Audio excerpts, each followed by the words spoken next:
We are live. Welcome, everyone, to the Red Planet Live podcast. I'm your host, Ashton Zeth. I am elated to be continuing the conversation about human exploration of the universe and the future settlement of Mars. We have been diligently working to prepare episodes with inspirational guests and provide content that is both educational and intriguing.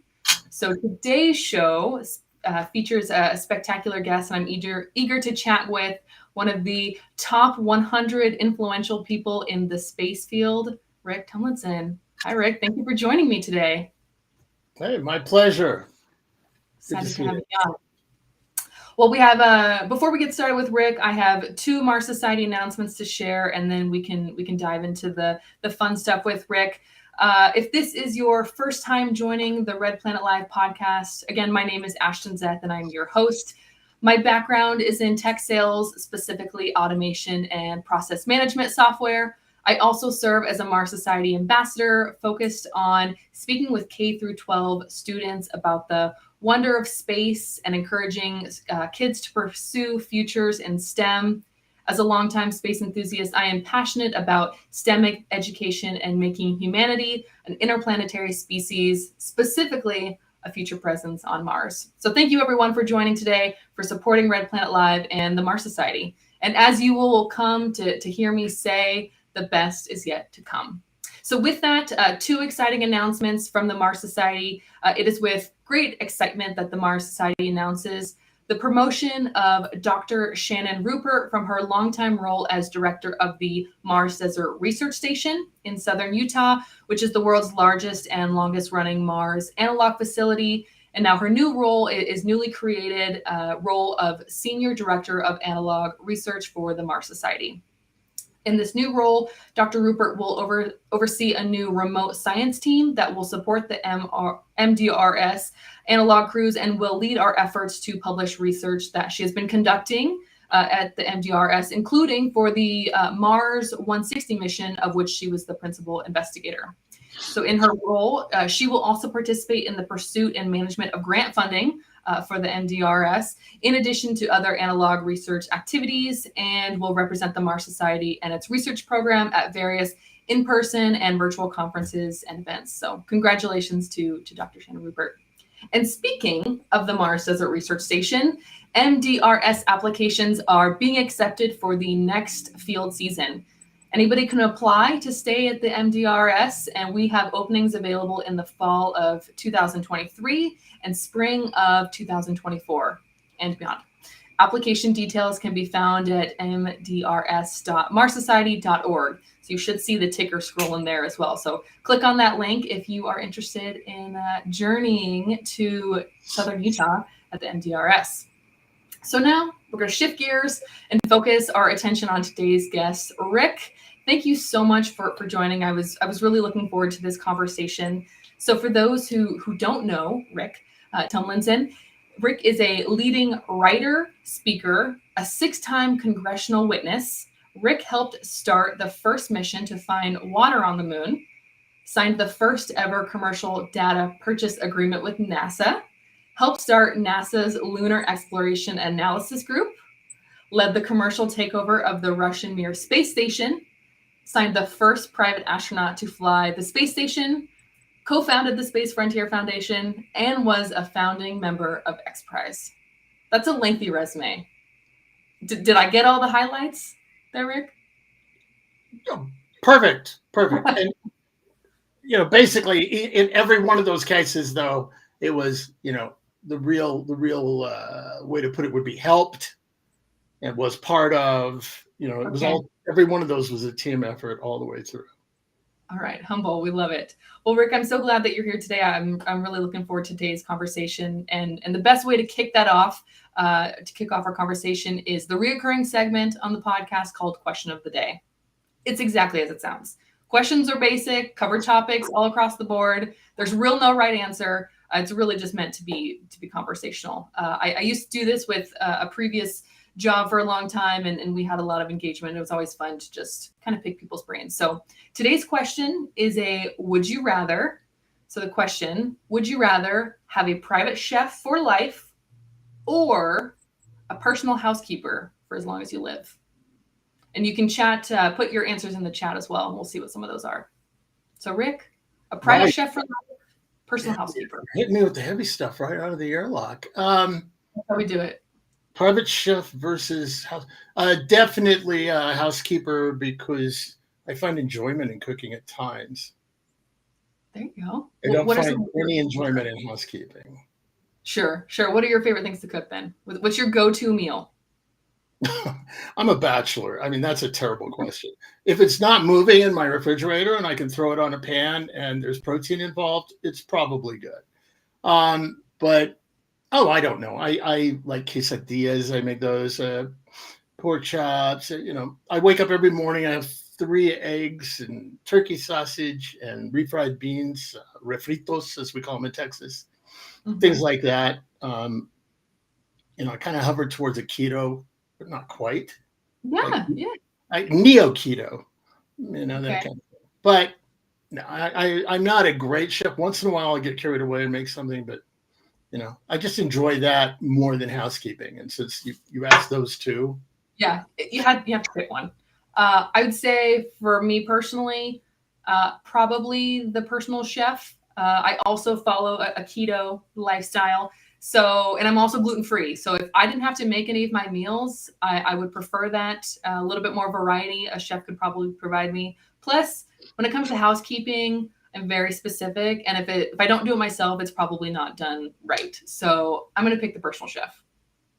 Well, you didn't say anything about harassing the housekeeper for getting it right. I mean, because that's going to happen, right? Sure. Yeah, I'm the guy who walks in and straightens up picture frames, right? I'm that person. So, they're not going to be a happy housekeeper. I'm just going to be following around going, whatever. But a little critiquing here and there. Well, that's great. Let's see if I can see a couple of the chat I see a few responses. Yep. Private chef as well. Yep. Okay, another chef. Excellent. Well, I'm glad that a lot of us are on the same page with that. But now let's get into the nitty gritty. Again, thank you for coming on today. I was excited to speak with you. And while preparing for today's show, I was reading various articles about you or articles that you had contributed to. And I was really impressed with how many programs and organizations that you've been a part of. And that was, one of the reasons I was excited to speak with you is just your lengthy experience and knowledge. I know that a lot of people are familiar with, the various NASA sanctioned programs. We see Artemis or, the original Apollo missions, those type of things, but they're not as familiar with the emerging commercial space industry. And so that's really what I'm eager to talk about today and give listeners kind of an insider perspective to that side of the industry. Does that sound fair? Is that a good place for us to start? Perfect. Yeah, it is an area of concern of mine as far as that history being told. So yes. Yeah, absolutely. Okay. Well, like I said, when I was doing some of my research and learning a little bit about, the different organizations and projects that you've been a part of, I kept seeing the term space revolution. Can you tell me more about that? Well, the space revolution, it's a term I've been using for way too long, but it's a transformation from what was essentially an ICBM-based, aerospace industrial complex-based, Cold War space program, government-owned and operated based interaction with space. And I say interaction in terms of there was really no opening of space going on. There were different national and strategic and political things that happened in space, but we weren't opening space. We still aren't, right? And so the revolution involves the rise of what I used to call, Apollo's children, those of us who grew up inspired by what we saw, and then began to do something about it. And that includes, different generations post-Apollo, right? A friend of mine actually flipped that on its head and did a documentary on our Mir project and called it Orphans of Apollo. But basically the idea is to move from a gov-centric approach to dallying in space, to exploring and doing a lot of good. I'm a huge fan of science and exploration, so nothing I will ever say is against any of that. That's a very legitimate activity. But we treated space as sort of a laboratory and a place where we could do political stunts. You know, Buzz and Neil went up to the moon, and they took one picture and they were done. You know, I call it the most expensive selfie ever. Mm-hmm. It's like, hey, democracy, we're badass, we win. Yeah. You know, we're done. And everything that's happened since then, in the gov-centric part of it, is in a sense the momentum left over from the creation of the aerospace industrial complex that allowed that to happen. Mm-hmm. Giant constituencies that have to be fed, politicians that are fed by the companies in those constituencies, and on and on and on.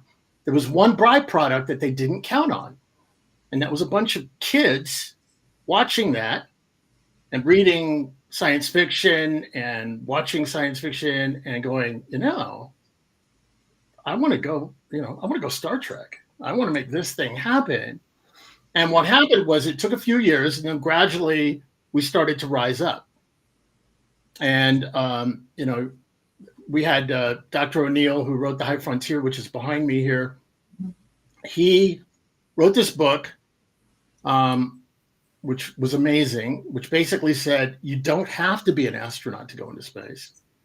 I don't know if you can see the cover, but in this version, which I worked on actually, but in this version, these people are laying on a beach, right? Mm-hmm. This is like the opposite of like, I've got the right stuff. You know, this is like, I've got this family, you know, and he was trying to make the point that it was for all of us. And so we believed him. And that book inspired an entire generation. That, you know, this guy with a book company called Jeff Bezos was inspired by that. My friend Diamandis with the X Prize was inspired by. I was inspired. A whole bunch of us. And then I spun off with some friends, and we created the Space Frontier Foundation to sort of go into hand-to-hand combat with the industrial complex. And that's where the revolution part started, really. And then coming up through that were some really, really bright people all over the place coming up with new ideas and technologies, trying to, it's almost like they were leaping up, you know, they were leaping up, trying to open, you know, crack the glass of heaven and enter the universe. And, you know, and then the short version of that is around the year 2000, the billionaires started, what I call the billionaire cavalry started showing up. And we've been out there fighting for 20 years, but they show up, they're going for it. They're same inspiration, same dreams. And I think we're winning. We haven't won. I'm going to be very clear. We have not won yet. This could be shut down in an instant, but we're winning. Yeah. You know, one of the things I was curious about, speaking of, you know, those billionaire space cowboys, you know, that are changing kind of the landscape of the commercial space industry. And, you know, at least from a headline perspective, it's, hey, let's make this more accessible. We're now selling tickets, and we're giving, like you said, not just those that have the right stuff, but the family, you know, the opportunity to get to experience space. What do you see is the current challenges of the commercial space industry? Where do we stand, and what are the biggest challenges that the commercial space industry is facing right now? The largest is the government. There are individual challenges. Like, I mean, we're betting on basically two guys right now. That bothers me. If anybody who follows me on Twitter saw me yell at one of them when he was doing Twitter, I was like, dude, you got one job. Get us off this planet. That's it. I don't care about the graffiti. I don't care about any of the chit chat. Get us off the planet, right? That concerns me. But they're both really working hard. You know, we may not love their personalities, you know, or whatever, but they're doing God's work in what they're doing, however you define that. The government, they're learning and they're getting better. But, you know, we have this ridiculous situation where we have not just SpaceX and Blue Origin, but we have we have Firefly and Rocket Lab, and there's over 100 space launch companies, transportation companies. That's a different nuance, but they're out there. And lo and behold, that juggernaut I told you about, that momentum from the aerospace industrial complex has the government building a thing called the Space Launch System, which I call the Senate launch scam. And, it's absurd. It's an absolute absurdity. History will look back at this moment in time and they'll be like, why the hell was the government pouring all this money into this failure of a non-reusable system? At the same time, the generations that government inspired are developing these amazing, totally reusable transportation systems, which is different from a rocket. Right. I use rocket ship and spaceship to differentiate between what people call launchers and rockets. Like, you don't throw ships away, right? You go to and from in a ship. And that's the insanity of it right now. And this isn't a blanket condemnation of everybody in the government, but there are some people who are feeding at that trough, who are just committed to that project. And I just see it as it is probably in the long run going to be seen as one of the biggest boondoggles in the history of the space program. And yet, because, and this is the irony that kind of makes me crazy, I have to admit, because they've spread that government largesse around, that money for SLS and Artemis is being spread around all over the place. Okay, now you've got senators and people in the House who are like behind it. And what I'm hoping is the way it's going to play out, given what we've got, the situation we're in, is that we will see this Artemis thing start, and then coming up behind it and through it will be new space, will be the pioneers, will be the frontier-oriented people. People have this illusion that Artemis is about opening the frontier of space. It is not. Nowhere in their plan, nowhere in NASA's plan for Artemis is there anything about opening space to us. It's not there. It doesn't exist. That's an overlay we put on it ourselves, right? What they're about is going to the moon to practice to go to Mars, which I totally get that. You got to camp out in the backyard before you go to the mountains. You got to be able to run into the house or call mom to help you, right? I get that. I'm for that. But I've been to a NASA workshop last summer, and they were working on Artemis, and they were asking for input from people, right? And I watched their presentation, and nowhere in it was anything about people going.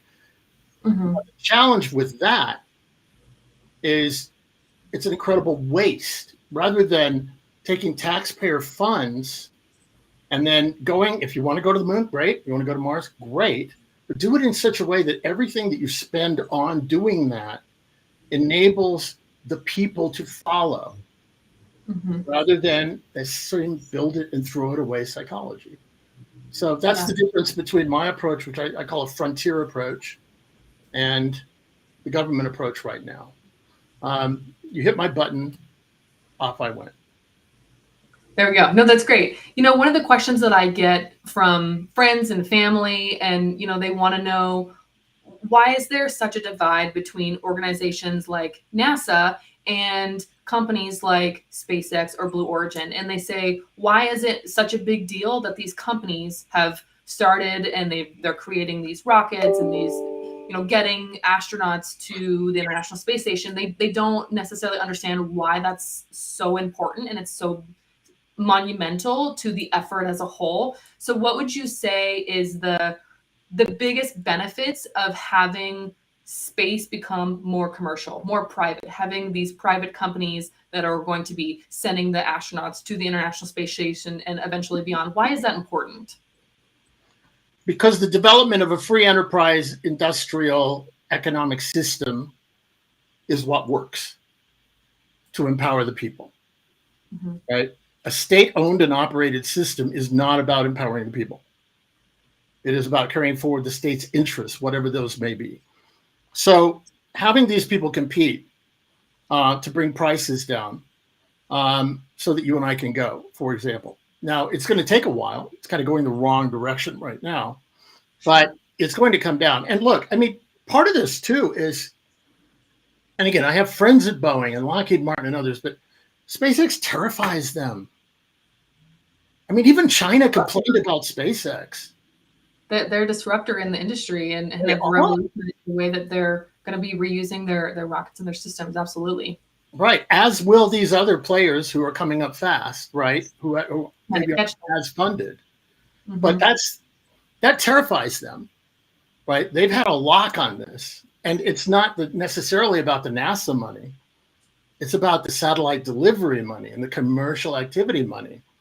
Because you have a competitor who's rising up, whose efficiencies and abilities, because they're focused on reusability, is going to blow everybody else off the map. In my space fund world, we'll come back to that in a minute, but we talk about, like how many rocket companies are there? Well, what time is it? Oh, 160, and I would bet at the end of the day, there's going to be less than 20. It's going to be bloody. Right. And those 20 are going to be largely, other than a couple of niche players like rapid response, military rapid response, those are going to be niche players. I'm sorry, rather than those niche players, they're going to be companies that are using reusable technologies or maybe, the slingshot technologies for hardened components and things like that. But it's going to be bloody. Right. Because, I mean, people are out trying to invent a better horse-drawn carriage just as the automobile is coming online. That's not good. Don't go there, right? But the beauty of it is when this happens, maybe, I don't know when your viewers will see all of this, but let's say in March, all right? That's when the universe changes. I joked about it in an article. I said, that's when the Vulcans show up and invite you into the Federation. That's right. That's the moment.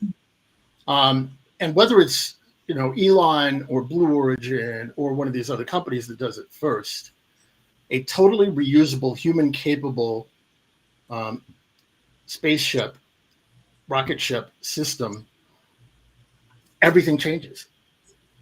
I mean, you got to think about this. We will open the airlock. It's not just about orbit. It's not just about the solar system.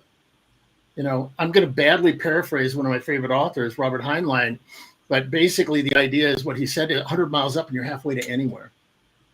If we can crack that 100-mile nut, everything opens forever after humanity is different. Yeah. Endless possibilities from that point. And you said March. Are you alluding to a specific launch that's expected to happen? Yeah, I think they're going to try in March. I think SpaceX is going to take a shot in March. Everything, if everything continues as it is, and again, it might blow up. But we know what Elon and Gwen, who runs it for him, the way they operate, they'll roll out another one, and they'll roll out another one, and then they'll roll out another one until they succeed and get it right. Absolutely. Yeah, every one of those failures, every time it, they launch and it explodes and there's a big, fiery crash there, they're learning something from that experience, and they're going to use that information and that data to develop the next one that's going to be even better, and they're going to work through those issues. So you bring up a good point, though, about, SpaceX and those private, companies. I keep having this thought about the private astronauts. We're seeing now that SpaceX is helping launch and carry astronauts to the International Space Station. So what are your thoughts about private astronauts? Are they just space tourists, or are they really making a difference? I'm thinking specifically of Virgin and Blue Origin on New Shepard launching individuals that have paid for their ticket to be able to go to low Earth orbit. Wow, that word's hard. So are they just space tourists, or are they doing something that's benefiting everyone?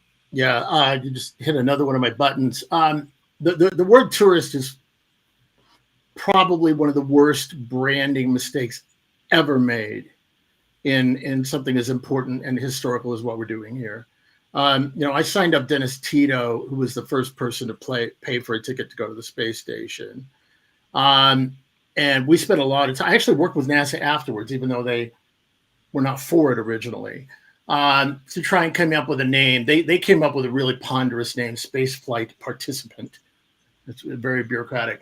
But I actually testified on the Hill at one point after that, and said, you just can't call them tourists. This is not about being a tourist. It's a very demeaning moniker to put on somebody who's achieving something they've worked for their whole life to have the ability to do. In the sense they're risking their life. To me, a tourist is a fat white guy with a Hawaiian shirt, 4 cameras around his neck, and a string of Orangina bottles behind them pissing on a monument. That's a tourist. Disney doesn't call you a tourist. Hawaii doesn't call you a tourist. They call you guests. They call you other names. They never call you a tourist. They're a tourism industry. That's a different way of using the word. So the point is, these people are creating an economic pipeline. They're creating the funding and the ability for these companies to learn to operate, right? And by the way, there will be people that you can call tourists at some point down the street. I mean, fine. But these people right now it's the dream of their life. And they're doing something transformational. And while they're doing it, the companies that are carrying them are getting better and better at what they're doing. The cost will come down. I wrote a couple of articles in space.com about this. And the idea of, I called it the Elysium effect. And there's this sort of weird movie with, I just blanked on his name, but, where the rich people move to the ultimate gated community in space, and everybody else is on the ground. And I wrote it a year or 2 years, I think, before Blue Origin and Virgin started flying. And I said, they're going to come after us with the pitchforks. Because, you're billionaires and you're flying rich people. We're going to be like sipping champagne in space and throwing up in their Virgin Galactic vomit bags or whatever. And, oh, look at us, that kind of thing. And it has happened to some degree, not as bad as I had been afraid. But again, this is the first tentative reaching out and bringing people in. What I really like, and I want to compliment some of the organizations that are doing this, Space for Humanity, the Space Prize, some of the other groups that are working really hard to get seats for different demographic groups and people on these flights. And that's to be greatly commended. Yeah, absolutely. One of the companies that I think of that is sending astronauts to space is Axum. And, I had a specific question. I'm curious on your thoughts here. But in early 2022, NASA publicly, shared their plans to decommission the International Space Station and execute a controlled landing of the ISS to the Pacific Ocean. And according to their website, Axum Space has announced that it will establish the first private space station and serve as the successor to the ISS. And the Axum Space Station will initially be attached to the International Space Station and then assembled piece by piece while in orbit before disconnecting from the ISS on its retirement. So I'm curious, what are your thoughts on there being a private space station? Will this potentially hinder or encourage international collaboration? And what do you think they should do with it? I have my own opinions on how they should save it. Because me as an enthusiast, I would love for them to bring it down in pieces and somehow save it, make it a museum, give people the opportunity to tour it, to experience what, a limited number of astronauts have got to see. But what do you think about them, NASA decommissioning the International Space Station and Axum going to be creating their own? Yeah, so you've hit like button number 4 now, right? So You know all the buttons. But there are several parts to that. Sure. Axiom establishing the first private sector commercial space station, fantastic. I love Axiom. We've invested in Axiom. I have friends in Axiom. I love the way they're doing it. They're working it from the inside out. But there will not be one successor to the International Space Station. I want to see multiple space facilities on what I call the orbital street. Any more than an industrial park or an economic driver in any community is made up of one company doing one thing. It doesn't work. It won't work, right? Again, what's happening is you're seeing the psychology of the NASA Aerospace Industrial Complex, where they're basically saying, well, we got this station and we contractors and we're doing it this way, and we'll replace it with a new station. It'll be cheaper. Well, you can lease less of it, but it's a successor, a one-to-one successor. That doesn't open space. That doesn't open the frontier. And again, God bless my friends at Axiom. I hope they can change the language on their website. Creating the first private space station, fantastic. But we will not have one successor to space station. And while I'm ranting about this, let's be really clear. The International Space Station will not be deorbited. Period. It is not going to be allowed to happen. It will be stopped. I don't care. Maybe I get to be like the guy in Tiananmen with the grocery bags in front of the tank or whatever. Or Gandalf, thou shalt, you will not pass. Whatever. But I think there's a bunch of us. You just said it. Yep. It would be like after the T word, the next great branding blunder of space to dump an entire building on the planet. I have a couple of interesting credentials here. One, I led the team that fought against the space station in the 90s with Space Frontier Foundation. We didn't want the government to build buildings and drive trucks. We lost that vote by one vote. We almost killed the space station as it was, or as my friends in NASA said, they saved it by one vote. Number two, I got to watch the space facility we took over, Mir, be dumped into the ocean. It was a still functional space facility. It was bulldozed to make political room for the International Space Station. Because God forbid we have this little cheap Motel 6 down the road from the Grand Hyatt, flying people cheaper and doing things like that, even though we're not as fancy, right? That had to be removed. It was a political obstacle. So the irony of it is, of course, here I am saying you can't deorbit the space station that I fought against. Well, you know what? It's up there. It functions. It's useful. And again, think about the generation, your generation, the generations coming up behind you. What is the message to them of watching this international consortium at the moment that same generation that is seen as running this international consortium has handed them a planet and said, oh, we've screwed it all up. Clean up on planet 3. It's all yours. Sorry, we're moving on. What is the message that goes out to that generation by us dumping an entire building on the planet, right? It's just obscene to me. Look, I'll tell you what. If I get in my car, I'm in New Mexico, but back in Texas, anywhere in the U.S., if I get in my car and I drive down the street and I throw a metal can out the window, I am breaking the law and littering. But if I'm an international consortium of governments backed by aerospace and politicians, I can jump an entire building on the mother world, no problem. No, I'm sorry, that's BS. It's wrong. My plan. Go ahead. I'm sorry.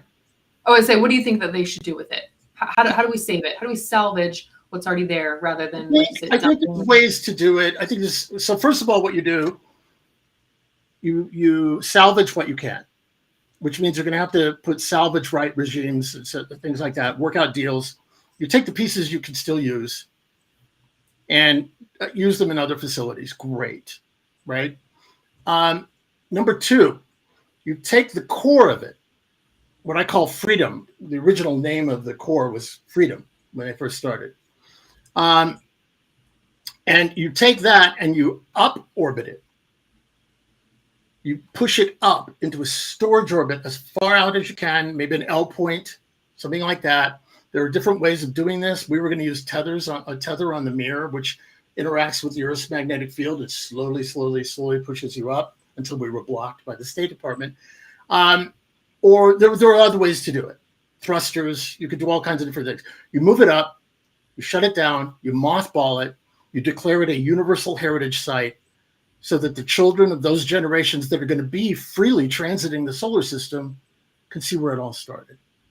Now, there's another approach, and you and I had a chat a while back about some of this stuff. Another approach would be you could, and I could understand it. It wouldn't be my preference. You could take it apart and bring it back down to the Earth piece by piece, in empty cargo, mission. You've taken your stuff up, you're coming back down with something, and then reassemble it at like the Smithsonian. I would be cool with that. I kind of like the idea of it keeping it in space, but I could see that, right? But this idea that you just see, the reason I'm so adamant about it is it gets to this use it and throw it away. This is the plundering and pillaging of humanity on the mother world that has characterized our civilization continuing in space, and it has to stop.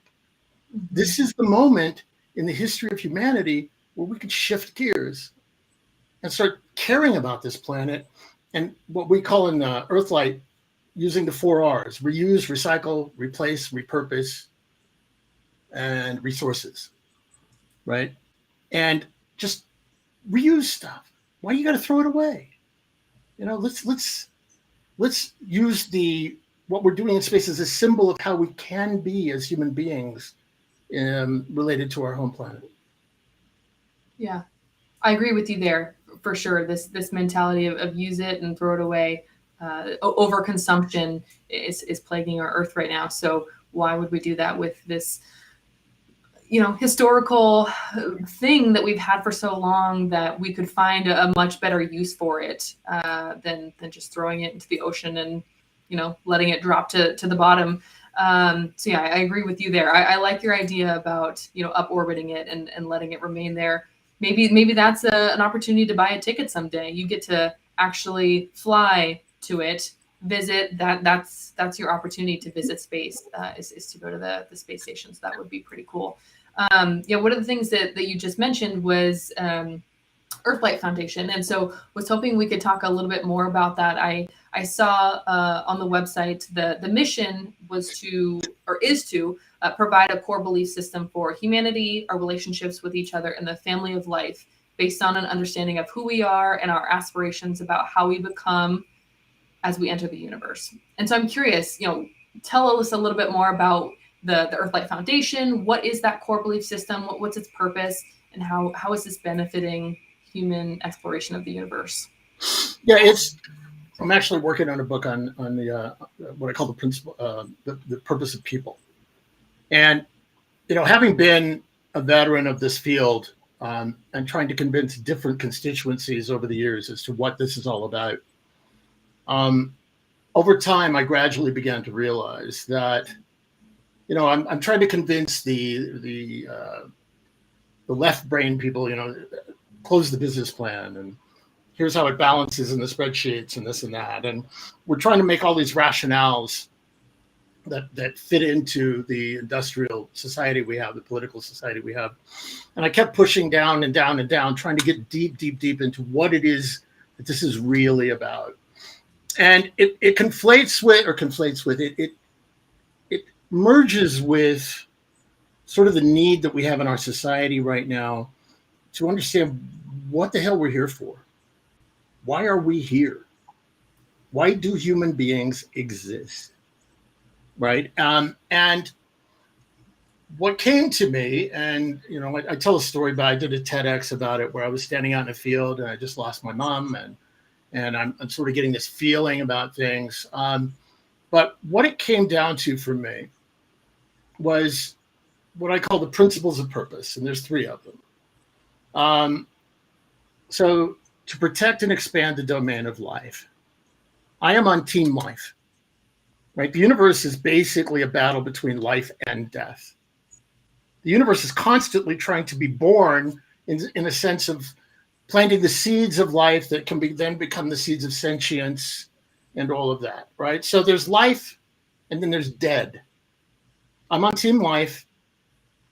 First, you got to take care of your home. A friend of mine used to say, you can't save the neighborhood until you take care of your house, right? Right. So first we save the planet, the mother world. Then we expand out into the universe by carrying the seeds of life. I want to see butterflies on the moon, trees on Mars, that kind of thing. I just really want to see that. I believe that's a powerful thing. The second one is to honor and evolve humanity. I honor human civilization. I honor where everybody has come from. Now let's get together and go somewhere together and become better at being human beings. When you hear about, when you talk about BLM or Me Too or whatever, what that is humanity beginning to understand itself from many different perspectives. These are groups of people that are showing up on the scene going, you've been looking at our history this way. I kind of look at it this way, and it gives us a richer understanding of who we are. I mean, one way to visualize it, imagine that we're all standing on the edge of this amazing thing called the frontier. And there's Elon and there's Bob Zubrin and we're all standing there. Out in front of us is the undiscovered country of the future, this amazing place that we're going to go and we're going to create all of these dreams.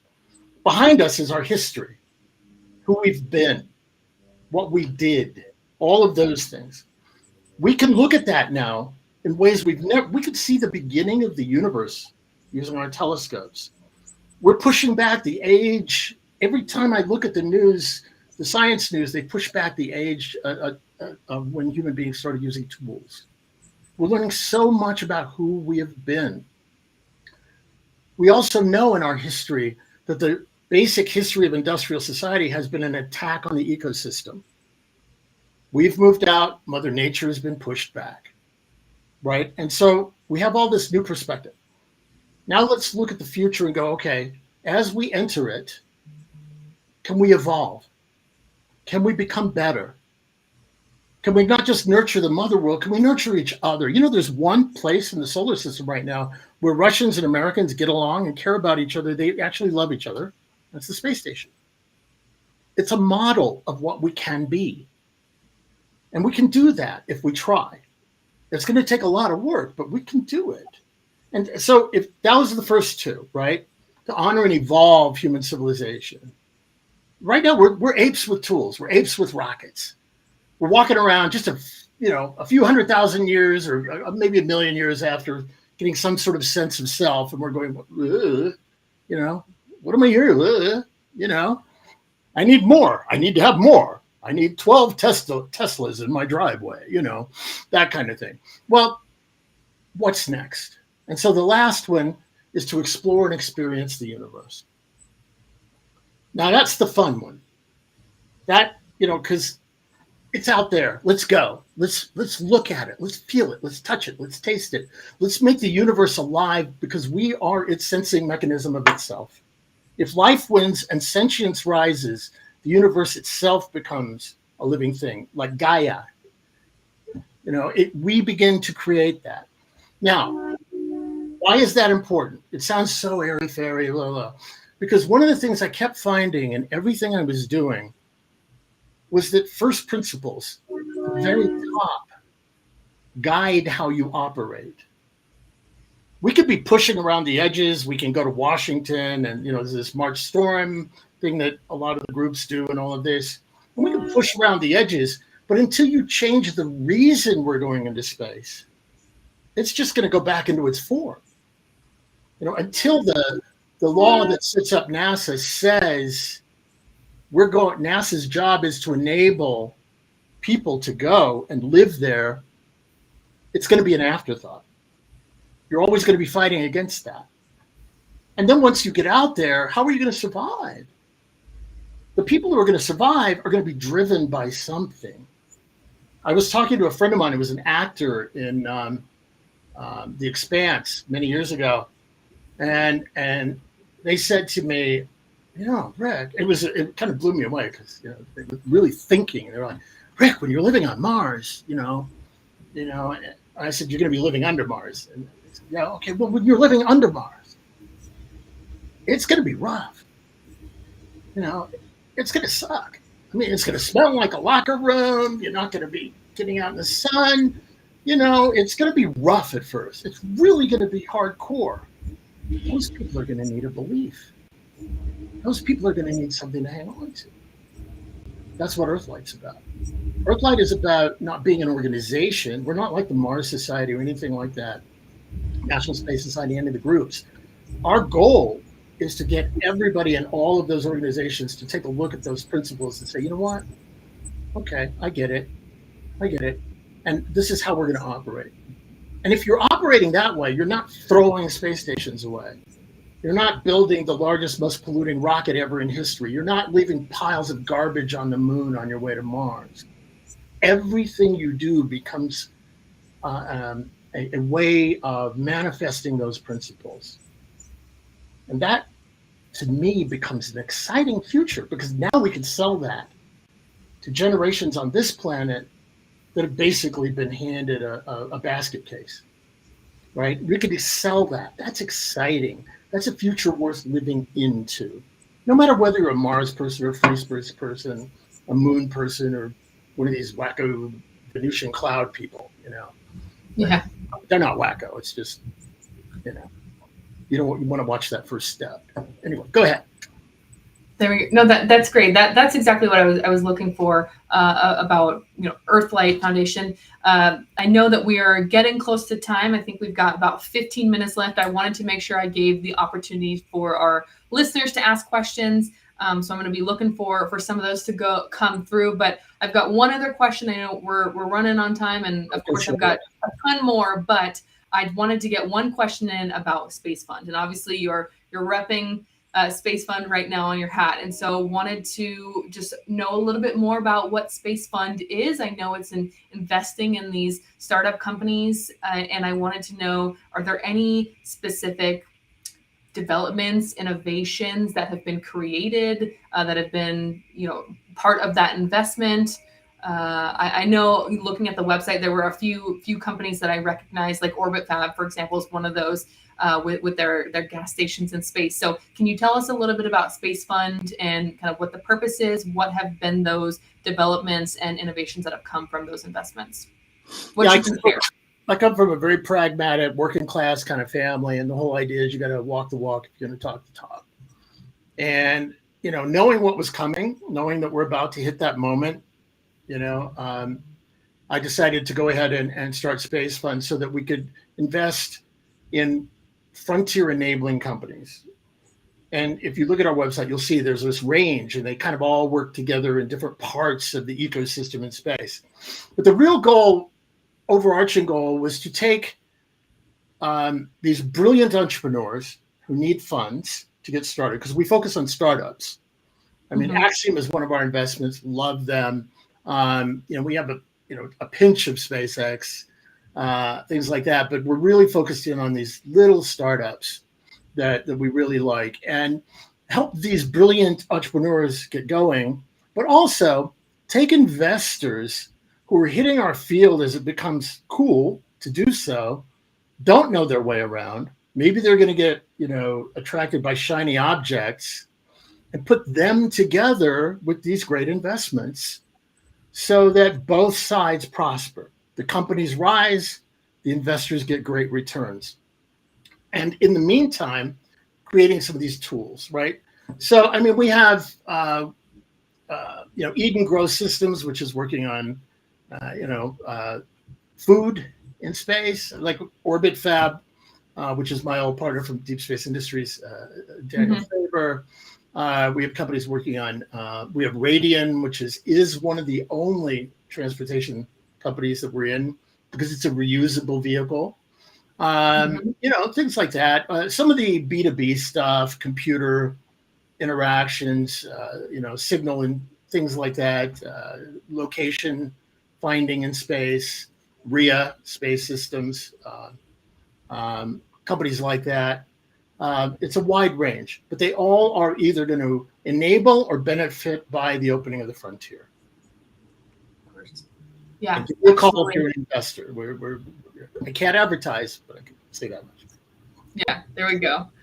No, that was great. I like I said, I recognize a couple of those company names, and so yeah, thank you for sharing what you can about those. I know probably some of that information is proprietary. We can't say exactly what they are in development of at this moment, but I knew a couple of those, and so I'm glad we could touch on that.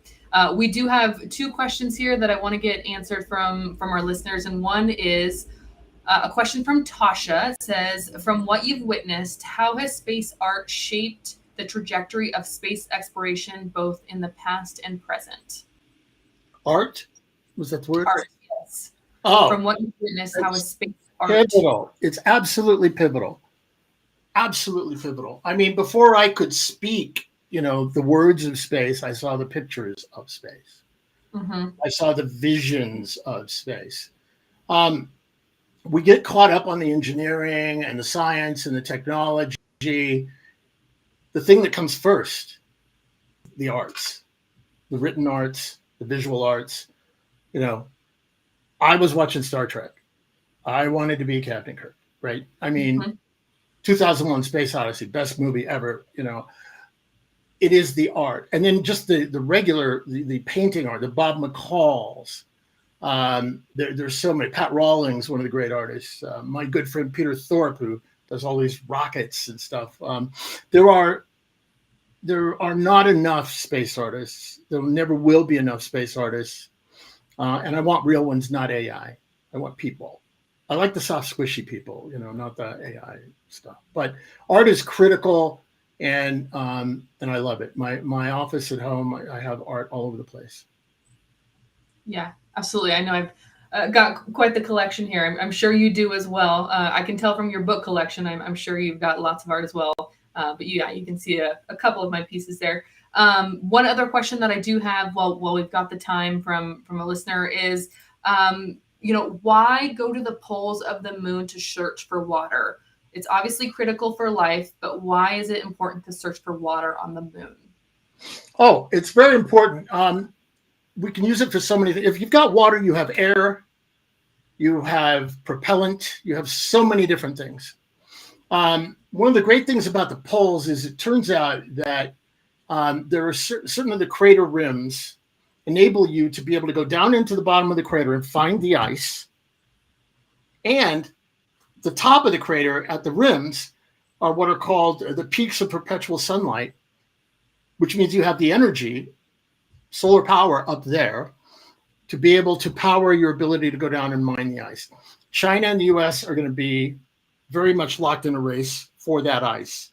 Now, at some point, because I co-founded one of the asteroid mining companies, so the asteroids are definitely in play. Right now, while the government is going there, let's go for the ice. We need it. We need the water. We need to be able to refuel in space. Again, living off the land. The 4th R, resources, resources, resources. Reuse everything you've got, and what you can't reuse, harvest from where you are. That's how economies are born. That'll just enable us to move out and begin to establish a civilization on the moon. And by the way, people are like, nobody's going to live on the moon. People live freaking everywhere, right? There are going to be people who live on the moon. That's it. They're just going to live there. There are people that live in the Sahara who look at people in New York City and go, how do you do that? Right? And vice versa. So there'll be people who are very proud lunarians, or what I call Homo lunaris, the species that develops on the moon. Yeah, I'm really excited about the lunar craters. I think that the fact that we were able to confirm hydrogen and then basically water and various blends of water and different ices and volatiles, as they're called, that's very, very important. That's the high ground there. We're going to want that. Absolutely. Yeah, no, I agree with you there as well. I've got another one here to ask about Doug Space, about motivation. Dr. Doug Plata. Am I saying that right? Is that ringing a bell? Yeah. That's interesting. Well, look, I'll just put it this way. There are a lot of people who have contributed a lot to this field, right? And how would I put it? There were some of us who like we're out loud, and there are people who've been working in it and rolling along, doing a lot of good work. And that's one of them. I also should mention, by the way, I support Mars. You didn't get to ask me about Mars, but it's on the list. Only so much time for so many questions. Yeah, I'm a big fan of Mars. I'm a bit of a free spacer myself, because I want you to be able to, on your way to the moon and Mars, you have to stop and get a cheeseburger at Rick's, space station or whatever. But, I'm a big fan of Mars. I love what the Mars Society does. I love speaking at the Mars Society whenever I can. And as you know, we helped give a little bit of funding to get it started back in the day. But seriously, Bob Zubrin is one of the heroes of the cause. And I like the seriousness of the Mars Society. It's very focused. I have a very strong feeling that a percentage of Mars Society members will be taking those first starships to Mars. That would be pretty incredible. Maybe there's a chance I'll get to be a part of that. One last question, since I know we're coming up on time here, is will those who want to go only be motivated by the profit motive, or will there be other motives? Yeah, I'll give you a quick answer. They'll be either motivated by the profit or by prophets. Okay. North America was basically established by people who went for religious reasons. Utah, Israel, there's the world. Some of the first people who go are going to go not because they're making a buck, but because they believe that that's why they are here, or there is something in their philosophy that tells them they should go. It's one of the reasons we established Earthlight. We want people to have that driver and understand that this is bigger than that. Mm-hmm. Money only gets you so far. There are a lot of rich people who are not happy because their souls are empty, because they have no purpose. I have a purpose. My purpose is to enable you and your generation and anybody else to go. That gives me something to wake up for every morning and something to fight for the rest of my life. Those people who are going to go out there are going to need that kind of power, that kind of strength to say, you know what, we're doing this for something. We're doing this for something bigger than we are, life. Absolutely. Yeah, you hit the nail on the head there. I would say confidently that any of the current astronauts, if you ask them why they went, their first answer is not going to be the money. The answer is going to be, I'm pursuing something that is greater than myself, that is greater than my country, that is to help all of humanity and to, open the, like you said, the frontier for the next giant leap of humankind. Not just because, of the paycheck that comes in. So yeah, you absolutely are right there. I think that is where we're going to finish for questions. So thank you everybody that has participated and submitted questions today and participated in our chat as well. Rick, thank you so much for your time today. I very much appreciate you hanging out with me and answering my questions. There's a ton more that I didn't get to, so I may send you those afterwards because I'd be curious to hear your thoughts as well. But thank you so much for coming on, for answering our questions, for speaking with me, for sharing your knowledge and your experience. And I hope, as I can speak for myself, but I'm sure others feel the same way, feeling inspired about where we're going, that the commercial space industry is going to open more doors for those, myself included, that want to see more opportunities in space, make it more accessible for everybody, give more people the opportunity to experience what is out there. And again, like I said, the next giant leap for humankind. So thank you so much. I really appreciate your time today. Thank you very much. Great questions. I appreciate your audience. And again, we have a purpose. It's very, very clear. We all do. Yes, absolutely. I'm gonna take your recommendations on some of the books and movies I should be watching. So I'm gonna add that to my read list. Thank you, Rick, of course, for your time. Thank you to our executive director, James Burke. Thank you to our PR director, Michael Stoltz, our friends at Liftport, Michael and Leah. Thank you for all your help with today's stream. And thank you to everybody that's tuned in today. I appreciate your time as well. Thank you for participating. And we're gonna call it a good day there. Thank you, everybody. Have a great rest of your evening, and we'll see you soon. Good day. Bye, everybody. Bye-bye.